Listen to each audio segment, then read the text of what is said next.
What's up, world? This is We Need a Fifth. Man Mo, man P in the building. What up? Got my man Kyle on the line. What's going on, fellas? All right. Show again, Kyle. Got you in here subbing in for Hill.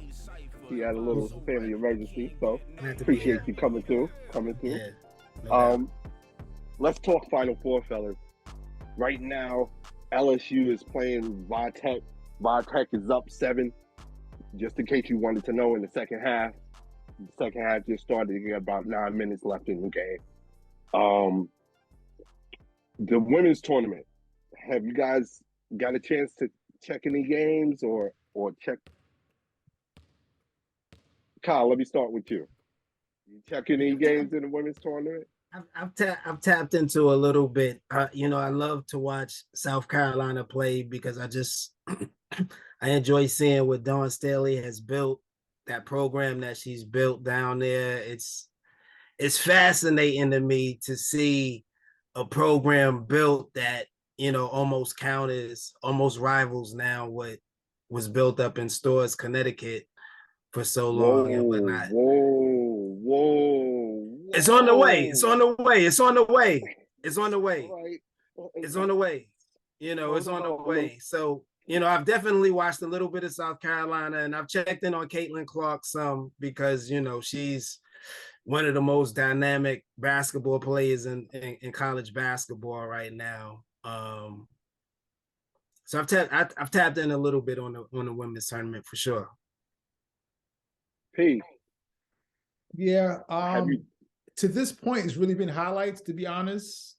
So I was waiting for this. You know what I mean? Like I wanted to wait for South Carolina to get to the Final Four to really go in. Pretty much echoing what Kyle said. Caitlin Clark, box office. And I've been a Dawn Staley fan since her playing days at Virginia, actually. You know what I mean? So I'm just happy for her and her success. And I think this is the next program. You know what I mean? Like to me, it's Tennessee, Connecticut, and now it's South Carolina. One of the things that I'm really impressed that both of y'all watch some women's college basketball. I appreciate y'all. I think this year has been a great year for basketball overall. Whether you're talking about college basketball, NBA, you're seeing a lot of parity where a lot of competition is spread out, especially in the women's game. I think that's the canary in the coal mine, kind of, in the sense that this is the first year in I think 15 years where you don't have UConn, Stanford, or Tennessee or Baylor in the Final Four. Those powerhouse schools in the Final Four, where this is pretty much outside of South Carolina. It's pretty much wide open as far as hey, who's going to win this championship. So in that sense, I think the women's game is kind of leading the way in that parity we wanted to see across all basketball, to see the best competition being brought forth. So I've been really, really captivated by some of the great basketball they've been playing. Some of the standout teams for me were like Notre Dame, Indiana. I was surprised that Indiana lost to LSU. So, Right. what you call it? And I I think think go ahead. I think this is a big game for women's college basketball. Honestly speaking, this Iowa South Carolina game. I mean, you have a marquee player going up against a team that's won, I think, like 42 games in a row. Mm-hmm. Chasing an undefeated season. Just they have the defending Naismith Player of the Year. Just a huge powerhouse. I mean, this is a huge game tonight that I think everybody in America should probably be tuned into. Yeah, honestly, I think they had it all to do all over again. The only thing they would have changed is put Iowa in a different bracket Yep. so that these Made this the teams could meet up in championship. the championship. Yep. I always thought that Iowa should have been strongly considered for a number 1 seed. They got the number 2 seed. Um, Yeah, I think this And game this that's coming and up this is what we is look going to be for a in hard our one. this is what we look for in our sports a lot of times and whatnot. You know, this sort of, I don't know if you want to call it David versus Goliath, because I don't know if Mm. South Carolina is Goliath just yet and whatnot, but Oh, in this context, I think they are. Like they're that good. You know, like this team is out of this world. Like they run. I was talking to Pete earlier. They run 14 deep, bro. and Like Caitlin they're Clark is going to have to put on a spectacular Yeah. performance in order for Iowa to have any chance of winning tonight. Yeah, and I think she's no. the finishing touch to making people watch. Because if it was just South Carolina, I probably would tune in and out, just to wait for the ceremony, basically. But Caitlin Clark adds this dynamic. Well, she could pull the upset on a hot night. You know what I mean? It's possible, and I think that's it. Because to be honest, the LSU Virginia Tech game, no disrespect, it's the JV game, right? I wouldn't go. Know Look, what?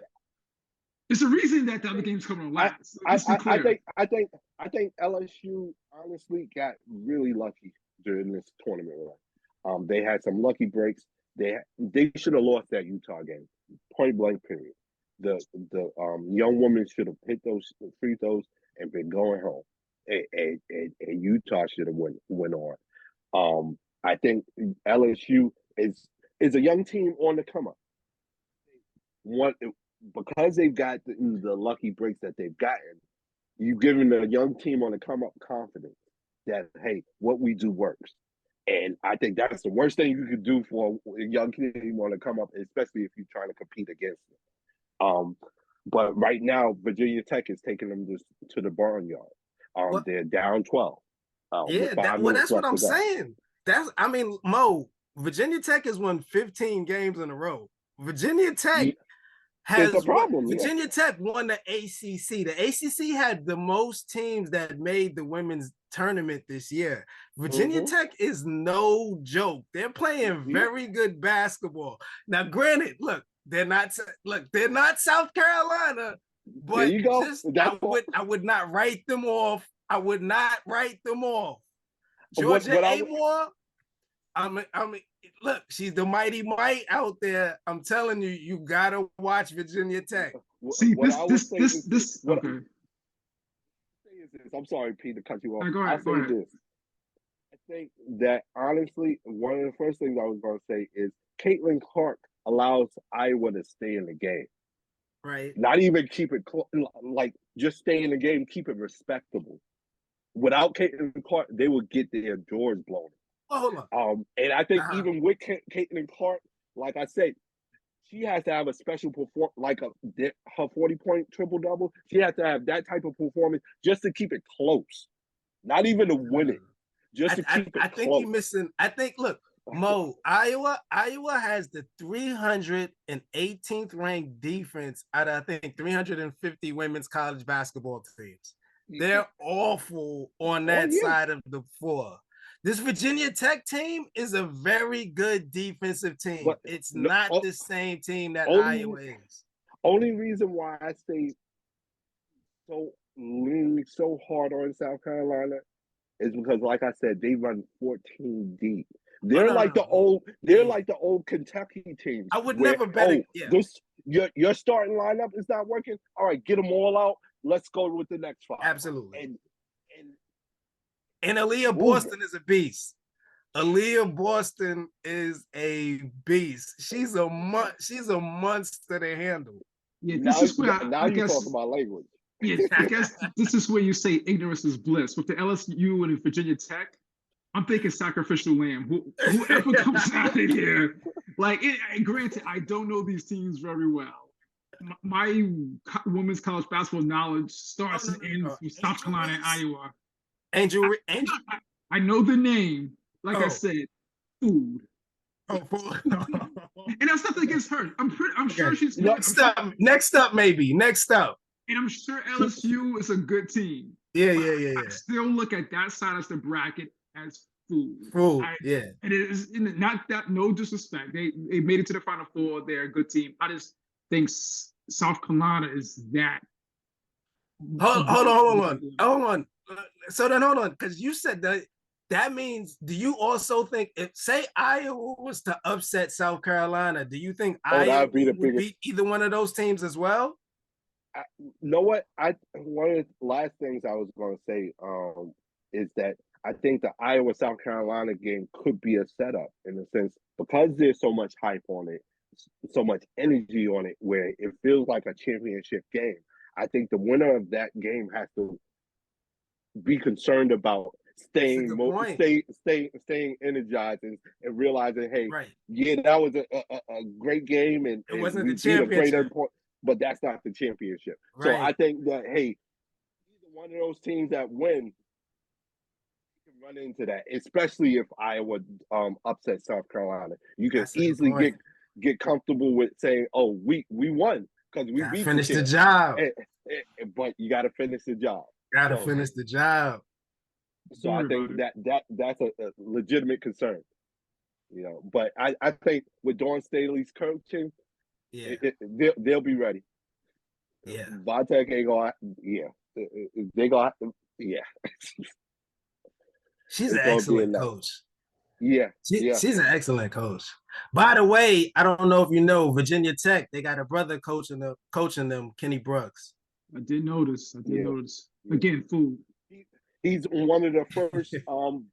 I think one of the few male coaches, African American coaches, male coaches to reach the Final Four in the women's tournament. Yeah. I think, and I want to say he's the first Black male Okay. head coach to reach the Final Four in the women's tournament. I think it's dope. I'm going for Virginia Tech, South Carolina final. Okay, who you got winning? Look. Because you talking about Vitek, we're selling that stock. Before you answer, we're recording this. Look, I can't bet against Dawn. I can't bet against Dawn. You didn't sound too confident saying that, brother. You stuttering up there, man. That's the new sports dynasty. She's built the new sports dynasty. The new sports dynasty is South Carolina Gamecocks women's basketball. She got a young guard. I just saw it in the McDonald's All-American. The young lady has range for days. She has like Steph Curry or Trae Young range. I think that's pretty dope. I think that's pretty dope that she's been able to go down there and build that program up like that, you know, and especially when UConn had that UConn and Tennessee had that college women's basketball game on lock for so long. Yeah. It's amazing to me. Yeah. And shout out my man Hill, man. Like Virginia, you dropped the ball. How is Dawn Staley not the head coach at Virginia? It's a good point. Drop the ball. Drop the ball. I wonder if she would ever make that move. I hope not. I think it depends if she wanted to before and they said, "Nah, be good." You know what I mean? Like, was that like what if that's her dream job?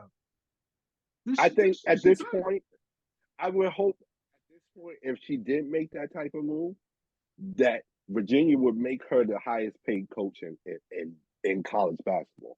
Yeah, I think they would have to. Let me ask you a question. What if the WNBA came calling for her? See, that's tricky. She stayed in South Carolina. Yeah, because we've seen that many times in the men's game. You can't go recruit in the NBA. It's a different ball game. And honestly, Kyle, at this point, with what she's building in South Carolina, I would rather her stay there unless she got an NBA coaching opportunity. If it's not the NBA, then leave it alone. If it's not Virginia making me the highest paid coach in basketball, leave it alone. Stay in South Carolina, build up your legacy, build up your dynasty, as you say. Hey, you got your roots in. You got the organization and structure already set. Build your legacy.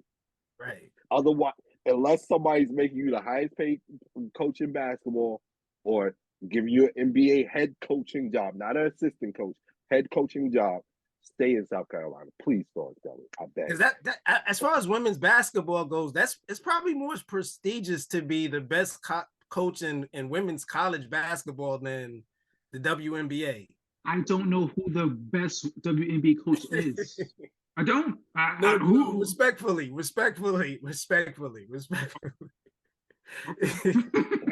I mean, I don't. But that's probably more a testament to women's college basketball. It's marketed very well. Yeah, and speaking to that, it's being marketed better. And better. To that effect, like these Final Four games is probably the highest ticket in the land right now. Outside of playoffs and stuff like that. Yeah. They're talking about, filling stadiums and like I said, selling tickets are going for like a G. I don't know if it's marketed better though. I think it just might be the dynasty that's doing it. You know what I mean? Because it's like when I think college basketball, I think UConn, Tennessee. That, you know what I mean? That's it. WNBA is more spread out. So I'm not even sure it's marketing. I just think it's just certain teams are just always there. The consistency of the team. You know what I mean? So the brands are stronger. Yeah, because when the WNBA first started, I knew the Houston Comets. I knew Cynthia Cooper, Thompson, Cheryl Swoops. You know what I mean? Because they won about 4 championships. So that was like, okay, I know what this is. Anything after that, it kind of fluctuates. I don't think parity is as good for the women's game as it is for men's sports, to be honest with you. Oh, I disagree with you there. Because the reason I'm into this tournament right now is because of South Carolina. I don't really care about. I don't care about Stanford. I don't care about LSU. I don't care about Virginia Tech. I don't care about none of that. South Carolina. That's why I'm here. But I think whatchamacallit, that might be why you're there. But I think with the emergence of Caitlin Clark, Kyle's talking about Vitek and how capable they are and whatnot. I think that parity led to that. South Carolina, I don't think anyone cares. But I'm thinking that the parity that the women's game is experiencing now is allowing a South Carolina to get into the game. Look, 5 years ago, before Dawn Staley got to South Carolina, women's college basketball was, like you said, UConn, Tennessee, Stanford, maybe Baylor once in a while and whatnot, and there was no parity. Yeah. It was just, hey, everybody just line up for food for those 4 teams. Yeah, and I know Tamika Catchings, I know Shamika Holtz-Claw, I know Candace Parker. You understand? I know Deanna Taurasi, I know Sue Bird, I know Breanna Stewart because they're on the marquee teams. They're on the they were the Yankees of their sport. I understand what you're saying. You're more of a women's college basketball fan than I am. This is the longest we ever spoke about women's basketball. You're welcome, Mo. Oh yeah, you should say you should tell college basketball, women's basketball, they're welcome because you're the driving force in this. But bro, yeah, I'm here for South Carolina. If it's no South Carolina, I'm not interested. And on that note, we're gonna switch gears, go to the men's Final Four bracket. I believe it's tomorrow, Saturday, playing Final Four. It's going to be FAU, San Diego State, the battle of the Davids, some might say. Mid-majors. Mid-majors, yeah. First, who do you like for this game? FAU, San Diego State. Shout out to Heath Ledger's Joker. I'm going with the chaos. I want for Atlantic to win it all. Wow. just for the chaos of it. Just for the chaos. Yeah, I mean, look. Kyle, come save me, man. I'm definitely not jumping out the window like that. They just won 4 they just won 4 games. Oh, no. I don't think that's, I don't look. Okay. I don't know if you're right about that. That might not be called. That might not quite be jumping out the window, but I'm Okay. still not going that far. I think Okay, no, I think yeah. Florida. I do think Florida Atlantic wins tomorrow Oh, okay. against San Diego Okay. State. I do think they've been just playing excellent. Both teams have been playing really good basketball. I think Florida Atlantic has a little bit better offense, and they still have very solid defense. So I think Florida Atlantic wins them all. I think UConn wins it all. I think UConn wins it all. They're just playing the best basketball. They're playing phenomenal basketball right now. And they can beat you in multiple areas. They can beat you on both sides of the floor. I don't know how UConn does it, man. Year after year, after every 3-4 years, UConn just puts out a national championship team. Yeah. I don't know how I they think- do it. This is their year. I think I'm going to be the contrarian. I'm picking San Diego State to win that Oh. FAU versus San Diego State game. I'm Okay. picking them for that. I'm with you on UConn. I think Okay. UConn is the best team left in the Final Four, and the most complete team. Like you said, they can beat you multiple ways, inside out. They play excellent defense. And like, yeah, somehow, some way, they find a way to always get in the mix every couple of years. I Question I have for you guys is,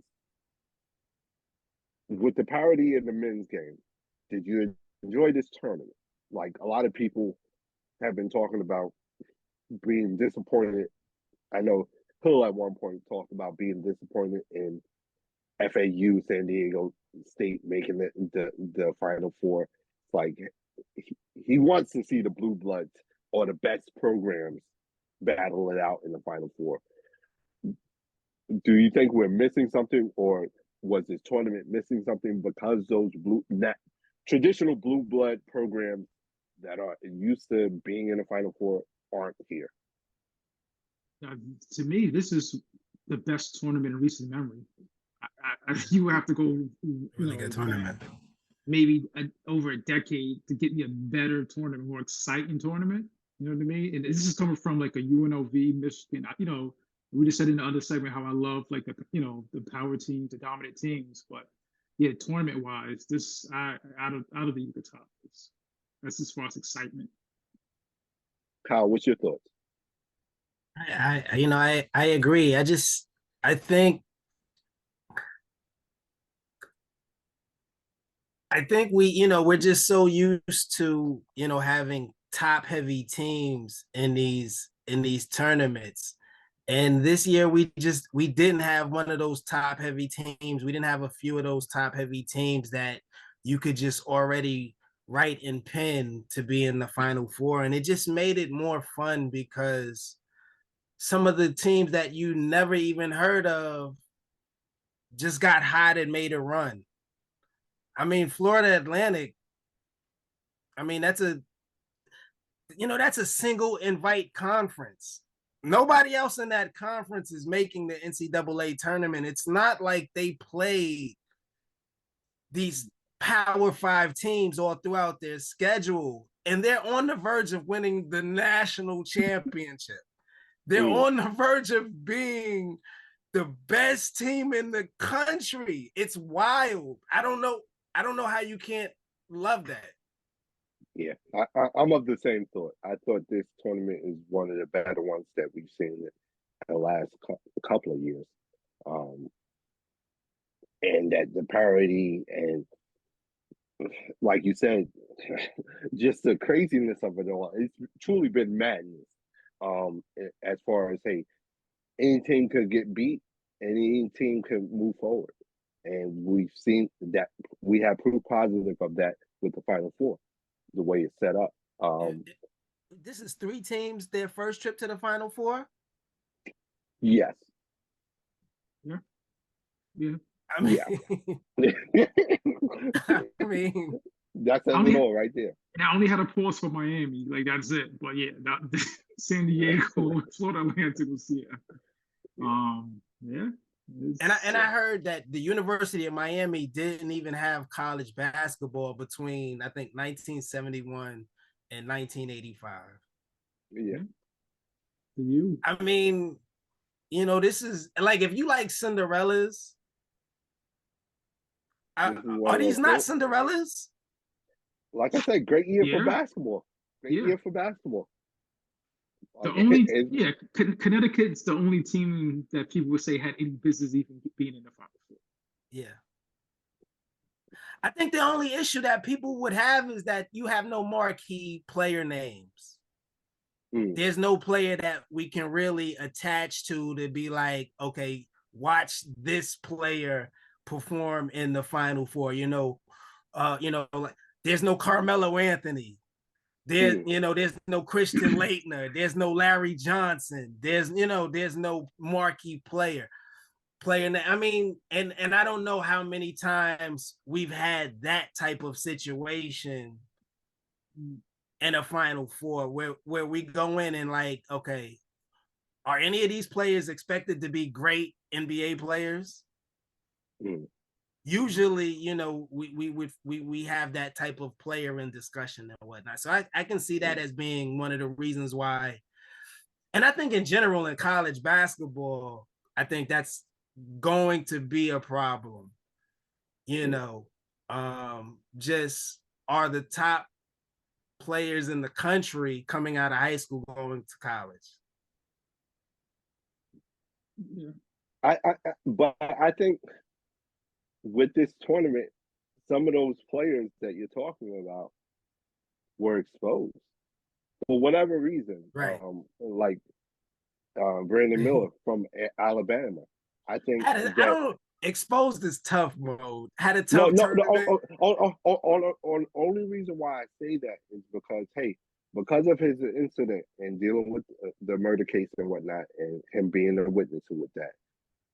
Ever since then, his numbers dropped precipitously, and he had a tournament where his last game, he's 3-19, bro, and that was his game of the tournament. Yeah, but the thing about best game of the tournament. The thing about that though, I don't think none of these plays, like you said, there was no Carmelo, there was nobody coming into this like that. You know what I mean? Like the best two prospects in this year's draft projection wise don't play college basketball. So if you you knew that coming in, you was going to see that type of player. So, but I think I say, for me, I say all of that to say I think we'll get more. March Madness tournaments like this, where the talent is going to be more equal across the board, especially with the transfer portal. We're going to just see a lot more parity across college basketball. We're going to see a lot more 15 and 16 seeds winning tournament games, making runs. We're going to see a lot more 9 seeds making runs to the Final Four. And I think it just makes for a more fun, unpredictable tournament. You can't go chalk anymore. No, everybody used to go chalk. You can't go chalk anymore. Right. And I think we're going to see great coaches get further than great recruiters. Yes. Going forward. Yes. I mean. Yes. Okay. Yes. Yes. Hey, especially. Yes. Yes. Hey, hit us up on social media. Let us know what you guys think. Did you enjoy the March Madness of the women's and men's basketball tournaments? Hit us up on Facebook, Instagram, TikTok. Don't forget to subscribe to the YouTube channel. Hit that notification button so you know when the next video comes out. You can also subscribe to the podcast wherever you listen to podcasts, and hit us Virginia Tech LSU game is getting good. I'm sorry, guys. Hit us up directly at weneedafifth@gmail.com. All right.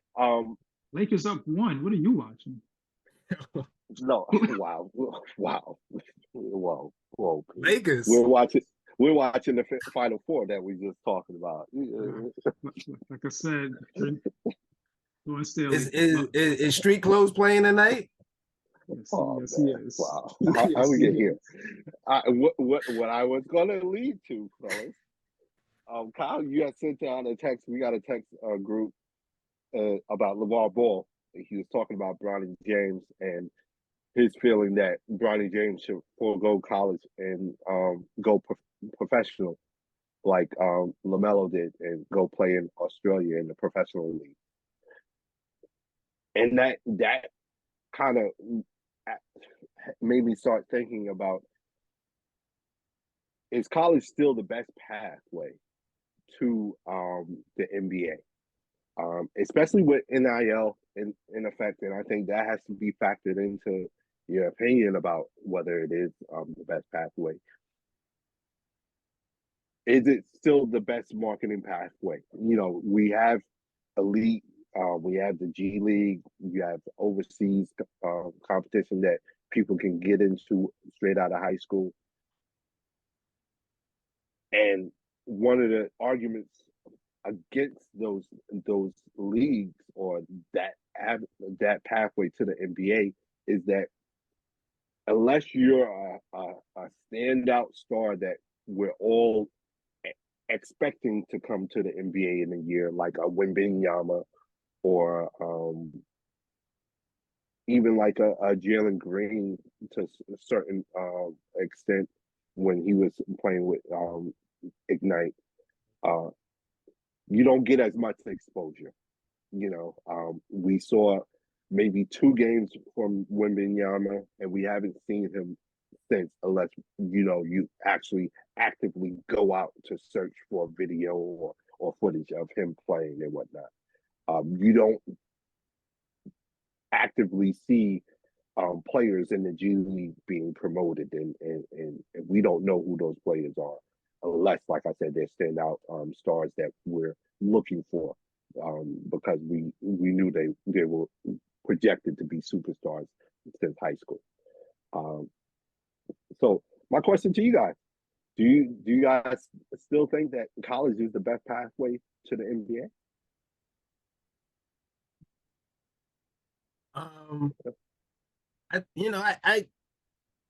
I think every situation is different.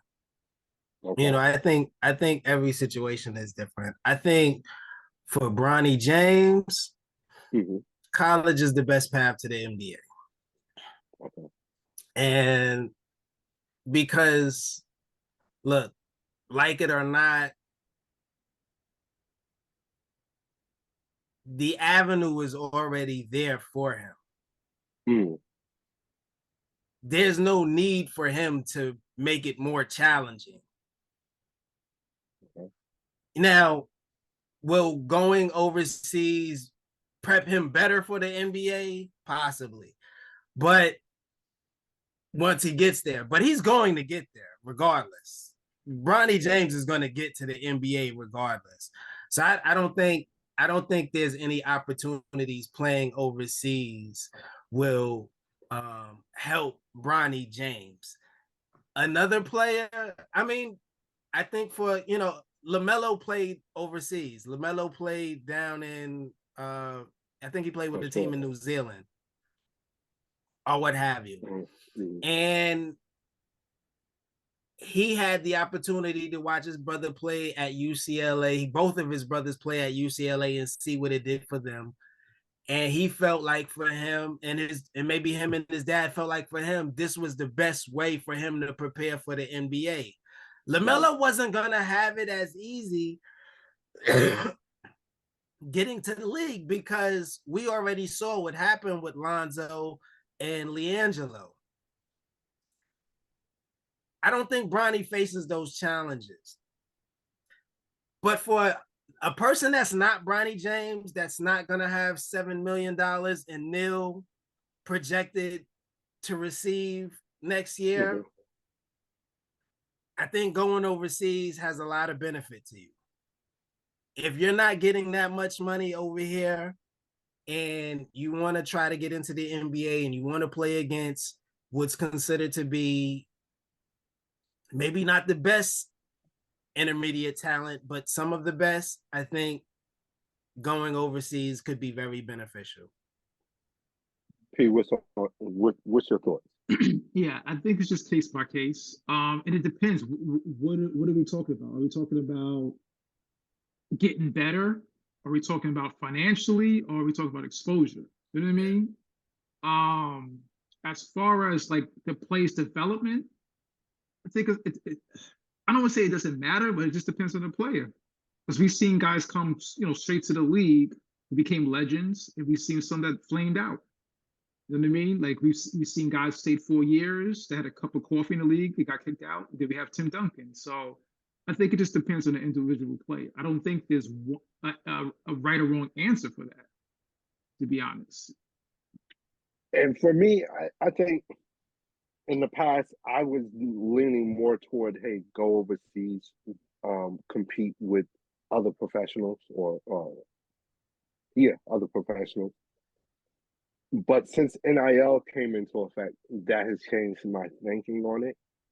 And I know, P, we were talking with Hill the other day, and one of the things that Hill was saying was like, you can't discount the value of being in the tournament, March Madness.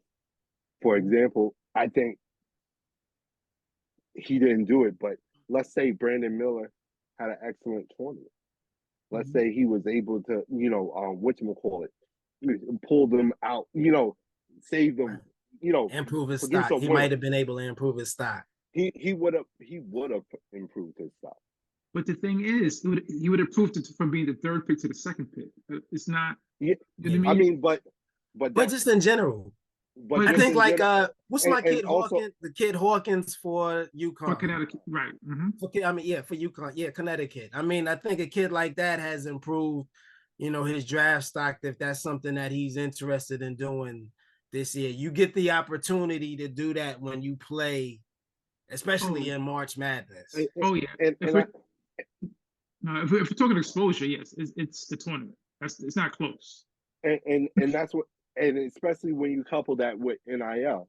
Now, you had a great tournament.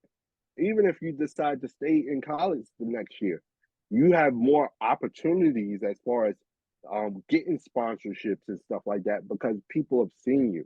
People have seen you perform well and be a hero at sometimes. Like the guy from Kansas State, Anul.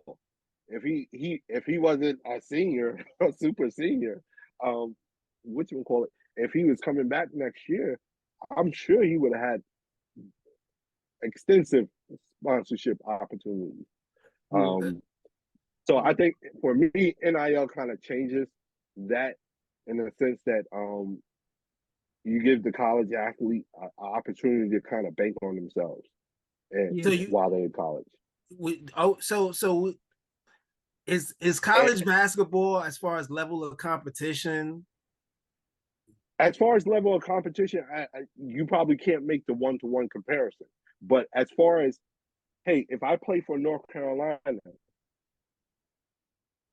I know you're going to see me on television with disregarding at least 15, 20 times a year. You know what I mean? Like, hey, at that point, for me, what I'm thinking about is the high school kid that's saying, you know what, the NBA is where I want to be. Right. And I'm going to college, and this is the pathway I'm going to take. Whether I'm going to be a one and done or I'm going to stay the whole 4 years. At the end of it, my ultimate goal is to be a professional basketball player. I think college is a better pathway in the sense that you have exposure. You don't have to fight to get a scout to watch a UNC game.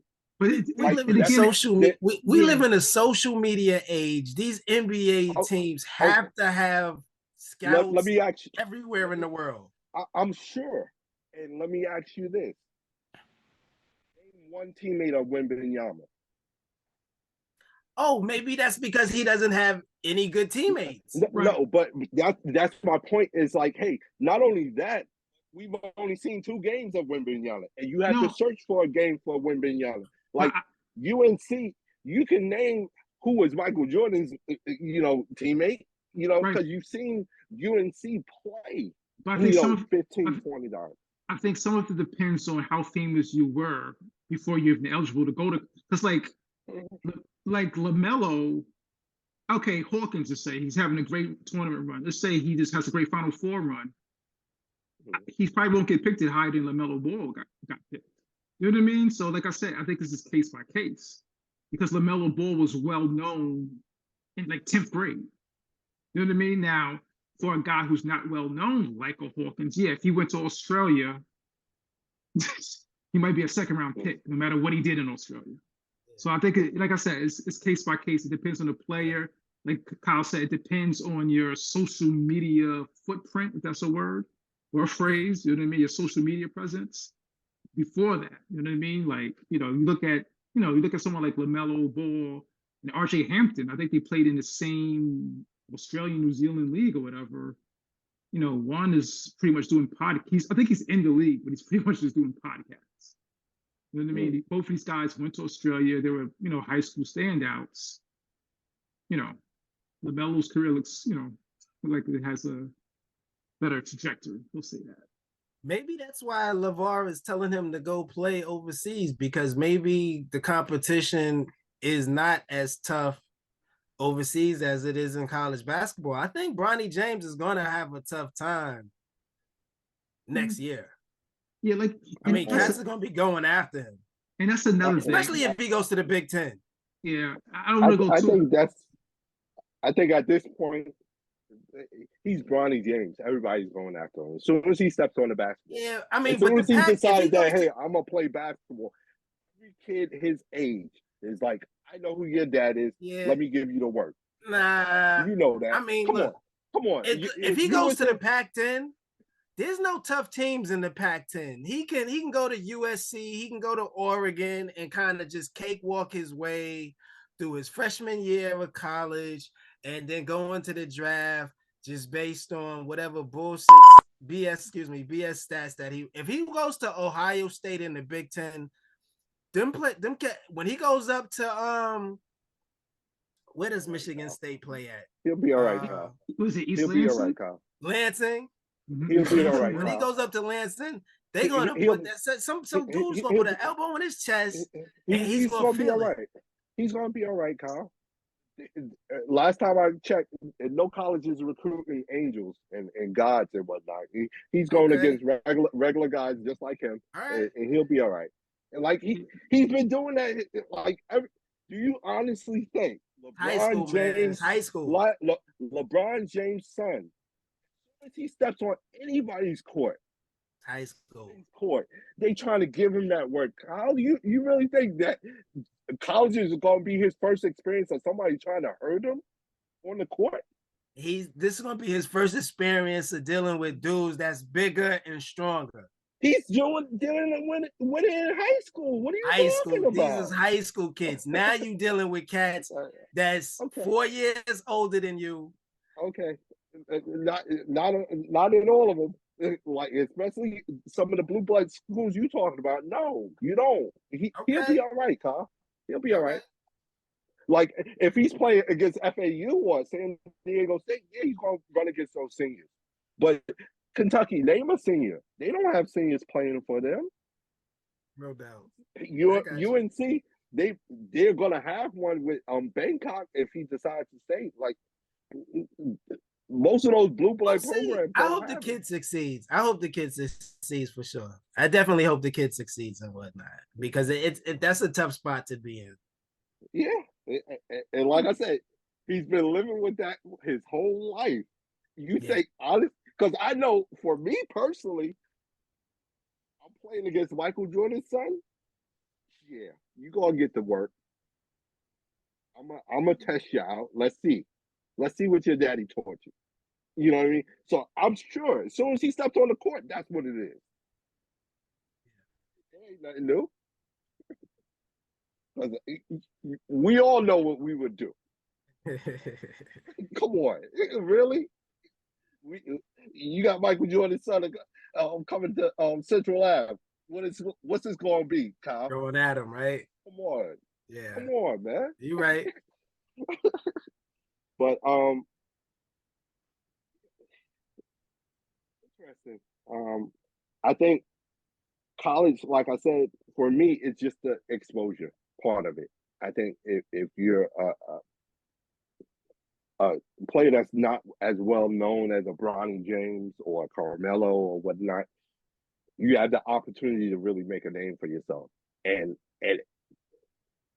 expose the American market to your name. Um, unlike going overseas, even with LaMelo Ball's case, I didn't see any games in Australia. And the only time I saw highlights from Australia is when ESPN put them on, and that was right before the draft, on draft day. But you knew who he was before he even went to Australia. Yeah, definitely. But my thing is, what you gonna call it? Going to Australia didn't his exposure. You know what I mean? Like it didn't put him in front of my eyes more often than not going to Australia. You know what I mean? But like the point is, going to college. Like, but I don't see know. more There, games. like there but was the a thing time. is, he didn't need to though. That's the whole thing. Like there was a time in professional sports where if you was a small market team, if you was to play on a small market team, nobody would see you because you didn't have the exposure. Like in today's world, that doesn't exist anymore. These players that are playing across the world, scouts are seeing them, media is seeing them. If you're good, you're going to get seen. I mean, just regardless, if you're good, you're going to get seen. And so I don't think that playing here versus playing overseas gives you that much more of an advantage as far as an exposure. Definitely not as much as it used to. Not even close to it and whatnot. So I just don't know how much of an advantage that actually is for these kids. And I would even, and especially if you're bad, especially if you're Brandon Miller. Yeah, ultimately it's not going to matter because once you get to the league, you got to show and prove anyway. You know what I mean?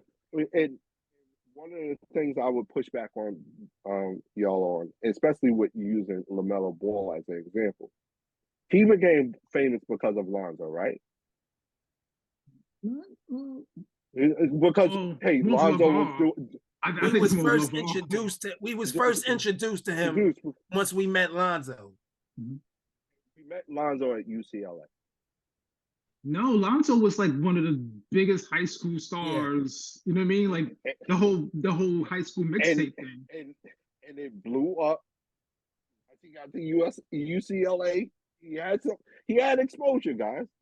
But and LaMelo was still Lonzo's little brother. Hold on, but you're saying that like we wouldn't have met and LaMelo. Like LaMelo's initial plan was to go to UCLA with his brothers too. But look, Lonzo was the number 2 pick, I think, right? The number 2 pick. Scoot Henderson, who plays on the Ignite, is going to be the number 2 pick. That's what I'm saying. It really doesn't matter. Okay. It doesn't matter. Like, okay. Hey, hit us up on social media. Let us know what you guys think. What's the best pathway to the NBA? Especially with NIL in effect. Is it still college, or is it going to play in a professional league, whether that be the G League or overseas? Hit us up on Facebook, Instagram, TikTok. Don't forget to subscribe to the YouTube channel. Hit that notification button so you know when the next video is coming out. Also, don't forget to subscribe to the podcast. And you can hit us up directly at weneedthefifth@gmail.com. Fellas, what's on the radar? Well, right now, Lakers down 8, 30 seconds left. I hate to play in. I want the Lakers and the Warriors to get in. I hate the play-in though. It's so bad. It rewards mediocrity. I hate it. You and Adam Silver working together. Wow. LSU pulling up the upset, Kyle. That's what's on the radar right now. I see. I'm very I turned the channel. I turned back to the Knicks game because the score. I saw that game was out of hand and whatnot. I was a little bit hurt, but I'm a little bit surprised actually. But you and me both. Both, yo. Like I say, this is what happens when you get young upstarts some confidence. Like, yeah. I honestly, truly believe that LSU shouldn't be here, yo. Yeah. But South Carolina dusted them off earlier. That might not even be a close game, but we'll see. Yeah. We'll see. That's why we play the games, man. That the championship game is when Sunday. Women's believe championship so. game? Yeah, I believe Yeah, so. Sunday. Yeah. Okay. So Okay. what's on your radar, P? Yeah, no, seriously, Final Four. I want to see South Carolina. Actually tonight, South Carolina, Iowa, and I'm predicting that we get to see them again on Sunday. It looks like against LSU. It's actually, yeah, this is It's a big sports weekend. yeah, Yeah. It's a big sports weekend. yeah. Final Fours. Anthony Joshua fights tomorrow night for Mhm. the boxing fans. I'm on the Yeah. I'll be watching the Anthony Joshua fight. Watching my Knicks right now, trying to struggle to the limp to the finish line. What's on my radar? Kyle? We miss you, That's what Julius you're asking me Randle. now? We miss you. What's Come on, my- Mo. Tell what's on my Julius Randle you miss him. What's on my radar? South Carolina, Iowa, tonight. Final four. Really, like I said, I've been enjoying this March Madness, so I'm there for that. And also on my radar, I'm going to try to check out John Wick 4 this weekend. I've been hearing Heard great it's things good. about John Heard Wick it's really 4. good. So I think I'm gonna be there for that this weekend. Man. Never seen a single one of them. Whoa! Do yourself a favor. Go watch that. Go watch that. You're almost as bad as P with never seen it make it. Yeah, I don't even know what you guys are Nah, doing. he saw the Matrix. No, he didn't. It's Keanu Reeves. Why would I want to watch Keanu Reeves act? Who does that? Wow. It's Keanu Reeves. He did Speed, Wow. correct? Wow. Wow. Classic movie. Speed, classic movie. Classic. Oh, Dennis Kyle, don't help him. Sandra Don't help Bullock. him, Kyle. Classic Oh. movie. Classic. He's doing my On work that for me. note, He's doing my work for me. on that note, yeah, fellas, it's been real, man. Peace, fellas. Peace.